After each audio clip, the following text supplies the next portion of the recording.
frustration with the pace of this issue quite some time. I mean, for months, maybe years, the safe ground folks have been coming to council asking for safe ground. There hasn't been a response from the council. Can you just kind of reiterate your frustration with where this issue is? Yes, I mean, I think that I would have liked us to be further along than we are.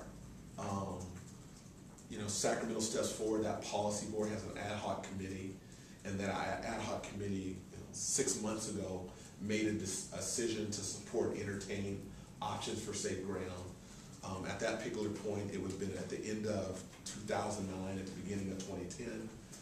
We thought within a month or two, we would be right where we are, meaning three choices or sites to be able to consider what roles and responsibility, what would that look like going forward, what would be the timeline, what's the cost implications, all those things.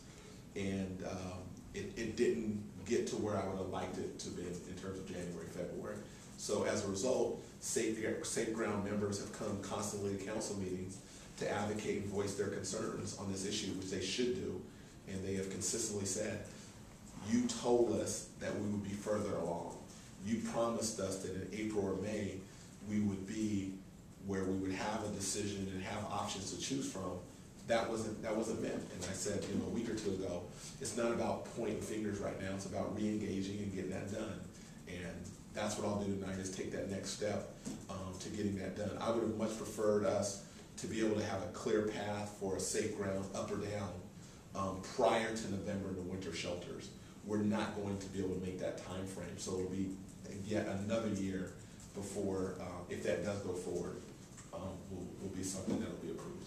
I mean, this has been somewhat of a thorny issue politically. I mean, how do you convince your colleagues on the council that this is the right thing to do? Well, I think that part has actually been done, meaning Sacramento steps forward, that policy board, you have a group of leaders from all walks of the community and the region who said, look, let's let this go forward, let's have a conversation on it. Ultimately, it's going to come down to elected officials in terms of city and county.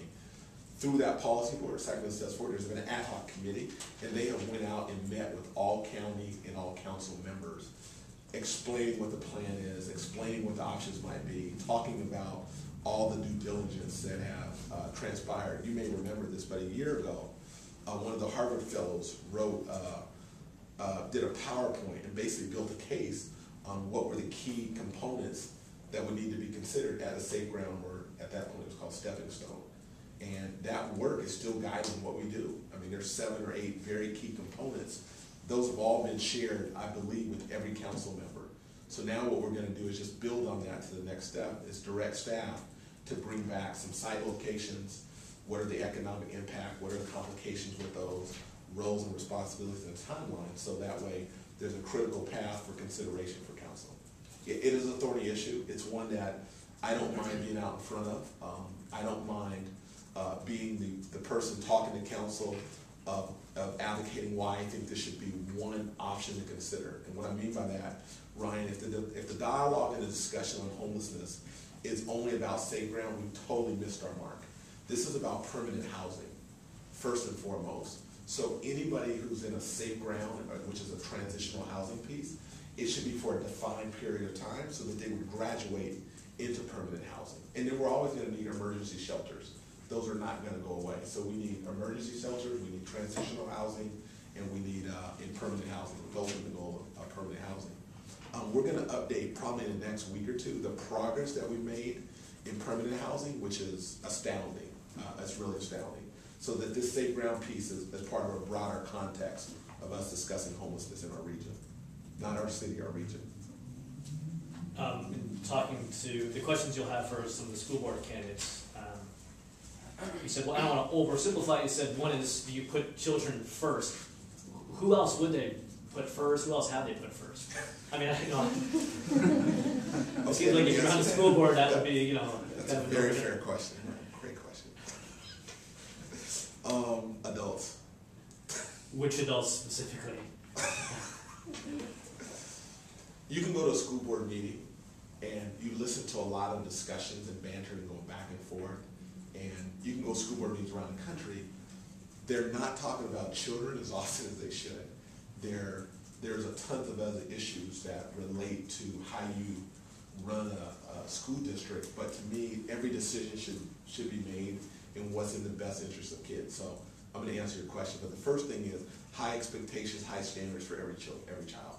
Don't dummy things down, be rigorous, have curriculum that's challenging, do everything that you can to make sure that our kids are college ready, and don't give me this notion that kids can't go to college and shouldn't go to college. Every kid should graduate from high school with a choice to go to college. That is imperative. That is a moral imperative for all of us. And there's an achievement gap in our country and in our school districts that are not serving our kids well. So we got to put kids first with high expectations. Secondly, and here's getting to what you're getting at, we've got to make tough decisions and tough choices, and that choice should always be what's in the best interest of children. And who else could it be when I say adults? You know, there's issues that relate to teachers and how we evaluate teachers and effective teachers. I think that's great. We cannot be afraid to have those tough conversations. And that's what I'm looking for school board members who are willing to make those tough conversations and making sure that at the end of the day, you've got to make considerations for everybody involved, but it has to be what's in the best interest of children, whatever choice we make. Students come first. It's easier said than done. And it doesn't happen, and it's not practiced as often as it should be in our school districts around the country. But for me right now, I'm more concerned with Sac City schools.